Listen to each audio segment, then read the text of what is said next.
बंगाल में चुनाव का शोर है, नेताओं का जोर है। आज अमित शाह ने बशीरहाट में रैली की। अमित शाह से बात की हमारे संवाददाता हिमांशु मिश्रा ने। हमारे साथ बातचीत करने के लिए देश के गृह मंत्री अमित शाह। सर, आप बंगाल के प्रवास पे हैं और पूरी बंगाल की जिम्मेदारी आपके ऊपर है। लगातार आप रोड शो, पब्लिक मीटिंग्स कर रहे हैं। आपने 3 चरणों के चुनाव के बाद कहा था कि 63 से 68 सीटें जीतेंगे। आज चौथा चरण कल कंप्लीट हो गया। आप कितनी सीटों की 100 का आंकड़ा पार? अभी मैं रात को मेरे कार्यकर्ताओं के साथ से फीडबैक लेकर कल बताऊंगा। सर, ममता बनर्जी ने कल जो घटना हुई है उसको लेकर सीधा सीधा कहा है कि ये बीजेपी आपके ऊपर आरोप लगाया कि वो कर। मैं प्रतिक्रिया दे चुका हूं इस पर। आप ही भी थे, आपने भी दिखाया है। बार बार एक बात दोहरा कर क्या करेंगे। लेकिन ममता बनर्जी कह रही है कि बीजेपी जो है गन और गुंडों के बिहाफ पर जो है चुनाव जीतना चाहती है। उनके अलावा इसको कोई नहीं मानता है। लेकिन वो हर वक्त आपको टारगेट करके चल रही हैं। वो कह रही हैं कि अमित शाह जो हैं वो जो है पोलराइज करना चाहते हैं चुनाव को।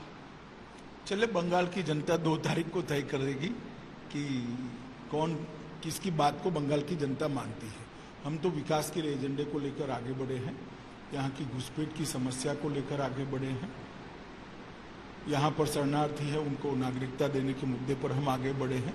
बंगाल की जनता सोनार बांग्ला को स्वीकार करती है या इस प्रकार के आरोपों को स्वीकार करती है, वो 2 तारीख को तय हो जाए। सर, ममता बनर्जी के स्ट्रेटेजिस्ट हैं पीके, उनकी एक चैट लीक हो गई। जो बात आप कह रहे थे वो तो वो खुद ही मान रहे हैं।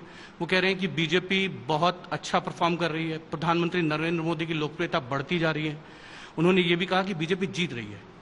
चलो, अच्छी बात है, वो ऐसा मानते हैं तो हमारे लिए तो अच्छी ही बात है। लेकिन उसके बाद जब चैट लीक हो गई, उनसे पूछा गया तो उन्होंने ये भी कहा कि बीजेपी 100 सीटों पर ही सिमट जाएगी, पूरी चैट नहीं आई।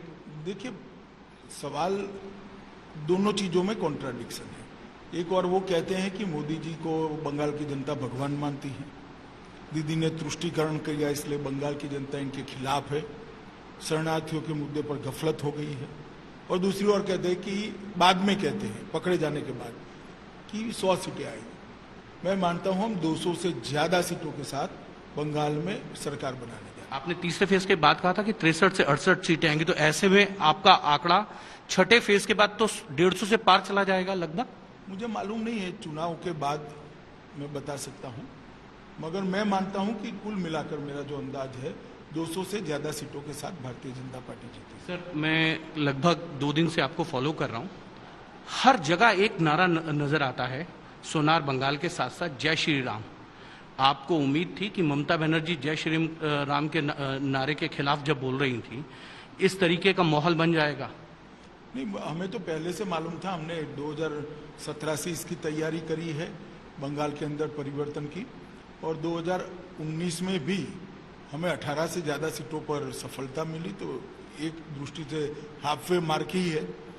और अब जब तय हो गया है कि भारतीय जनता पार्टी यहाँ जीत सकती है, तो काफी सारे ऐसे एरिया जहां हमें 19 में सफलता नहीं मिली थी, वहां पर भी हम देख रहे हैं कि हम सफल होने जा रहे हैं। जैसे आज सुबह से आप मुझे फॉलो कर रहे हो, चारों सीटों पर हमारी 20,000 से 50,000 का नेगेटिव था 19 में, और मैं आज कह सकता हूं कि चारों सीट हम जीतने जा रहे हैं। अभी 2 सीटों पर और जाना है, तो 2 सीटें भी नेगेटिव लिस्ट वाली ही सीटें हैं। एक सवाल यह है, ममता बनर्जी इस तरीके के पर्सनल हमले आपके ऊपर कर रही हैं, प्रधानमंत्री पे कर रही हैं। क्या आपको लगता है कि उनकी जमीन खिसक गई है और इसीलिए वो इस तरीके के हमले बार बार आपके ऊपर आर्म फोर्सेस पे कर रही हैं? देखिए, उनको क्या करना वो उनको तय करना है। मैंने कहा हम सोनार बांग्ला के स्वप्न को लेकर चले हैं, हम घुसपैठ को रोकने के लिए कटिबद्ध है, हम शरणार्थियों को नागरिकता देने के लिए कटिबद्ध है, और बंगाल में से तुष्टीकरण की पॉलिटिक्स को समाप्त करने के लिए हम कटिबद्ध हैं। हम हमारे एजेंडा पर चलते हैं। ममता दीदी उनको जो कहना है वो कह सकती है बंगाल की जनता को, अब तय बंगाल की जनता को करना है। अमित शाह जी, एक सवाल ये है कि वो ये कह रही हैं कि इलेक्शन कमीशन जो है वो आपके कहने पर, बीजेपी के कहने पर चलता है। मैंने कहा ना, वो उनको जो कहना है वो कह सकती है।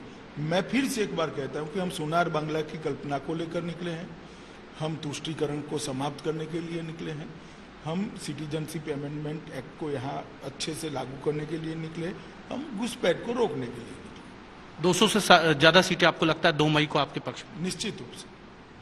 ये थे केंद्रीय गृह मंत्री अमित शाह। कैमरामैन अनिल जायसवाल के साथ हिमांशु मिश्रा, पश्चिम बंगाल, आज तक।